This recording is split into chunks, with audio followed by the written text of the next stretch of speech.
Hey y'all, it's Jim T with RC Group's Flying Giants and Heli Freakin'. We're back with Mike Vassar from Robart. What is happening, Mike?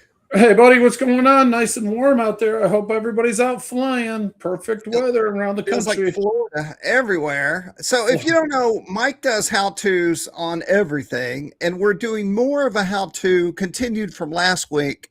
And Mhm. the key word in this one is slop. We're fighting slop. And how are we fighting slop, Mike? You are fighting slop with the Robart horns.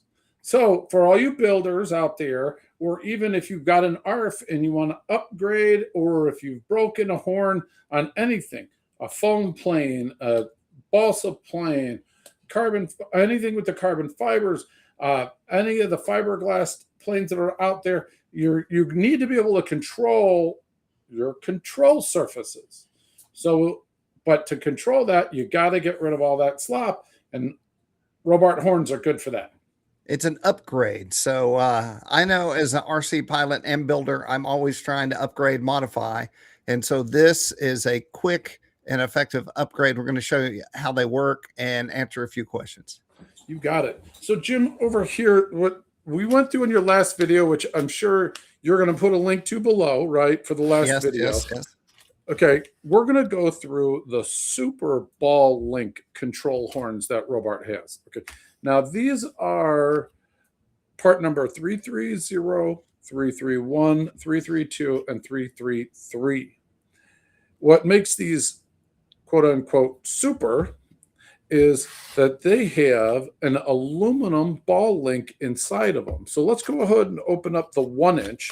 So I probably should have told you the sizes. The 330 is a ½ inch. So you got the ½ inch, which is part number 330.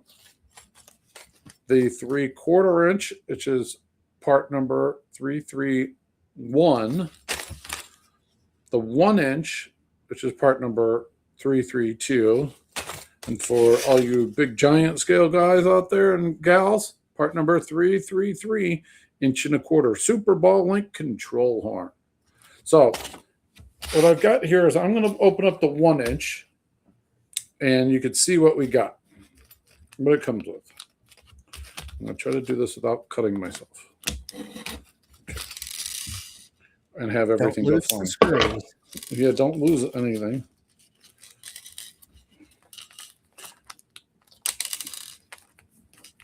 So this whole comes, package.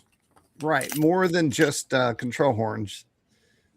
This is correct. So let's start off with the contents and just kind of get everything kind of organized here for you all. So you get 2 horns, you get 2 stop nuts, you get 4 clevis ends, you get 6 of the mounting bolts or screws, and then you get 2 connection screws. All right, now where's my little pointer? All right. Before I go into depth on each one of these, just to explain, what I got. Of course, I was going to do that, right? Your horns and your stop nuts, the stop nuts go with the little bitty screws.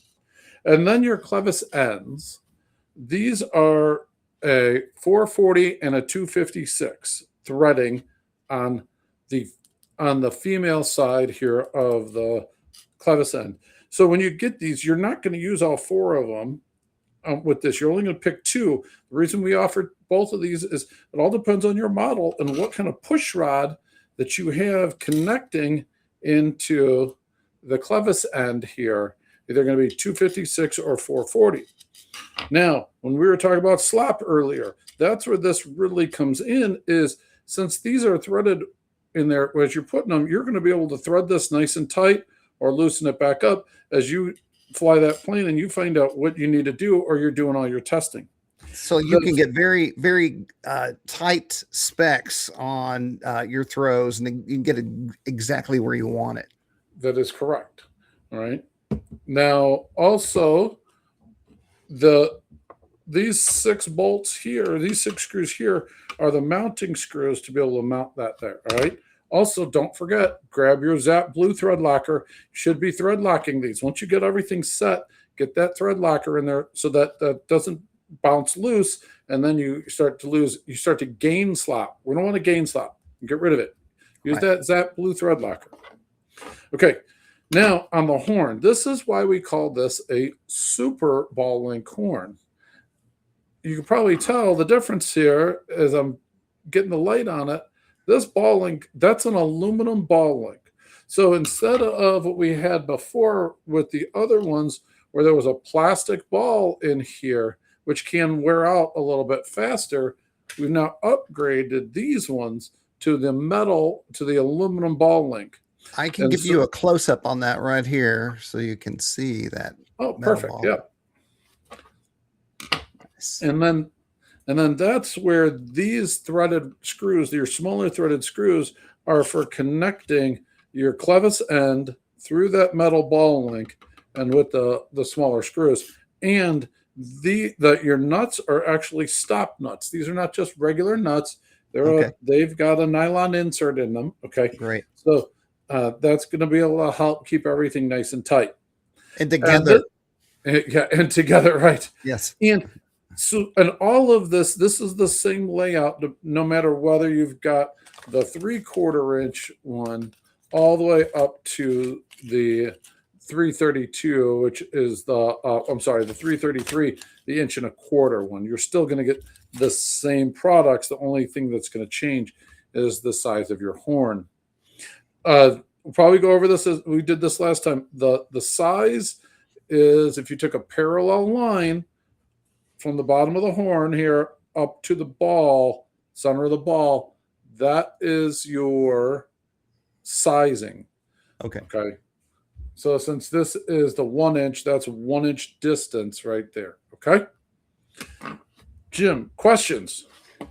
Well, should we hit the Robart site and just show everyone how to go find this thing? Yeah, definitely. I'm going to reverse engineer here. Let's go like this.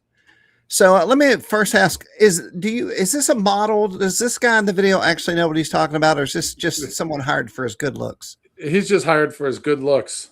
Okay, You know, just check. That was back in the day when I had more black in my hair than gray in my hair. You know, Yes, and the beard was a little darker too back then. So we're going to go to catalog. And then we'll go down to side and we will find horns, clevis, and clevis ends. Yep. And then here's everything. The ones we're talking about start in the 30 range. So 330 and down. Click on that. And you'll see other control horns and also clevis rod end packages and other things you might need. Anything you need to say about this stuff, Mike, while we're in here? No, we've got them in stock, and just want to emphasize these are even our clevis ends are made in the USA. Okay, got it. So we're real excited about doing as much as we can US built here. These are molded in the USA. These are made in the USA. I would have to look up the actual fasteners, but my gut's telling me these are probably US made, but I could be wrong there. But you're talking major manufacturing still here in the USA. That we're doing everything we can to continue that going forward. Awesome. Well, everyone, we're talking with Mike from Robart. You can go over there and check out all the stuff that you need at robart.com. I'm Jim T. Thanks for hitting all the buttons, subscribe and like. And you can also, I just noticed this. Let me turn the website back on. I want to show everybody this. If you go to Robart and hit the main page, you can see their quick disconnects, but check out the next screen that's about to come up. Oh, with RCG videos. Thanks, Mike. I just saw that today. Yeah, nice little plug for y'all. We appreciate everything that Jim and Flying Giants and RC Groups does for us. It's a great outlet. Go ahead and peruse through all these sites. You're going to find some great stuff in there, from just informational forums, classifieds, to just from articles and additional videos on all sorts of different products and different companies that are out there. Different people are talking about the shows that are out there. So there's a lot of really good information out on these channels. And just like this video that we're doing right now, I'm always looking for news, updates, new products, all that stuff. It's always on the site. And we get to talk to great people like Mike Vassar. Mike, thanks so much. Have yourself a good day, Jim. Thank you. Bye, everybody.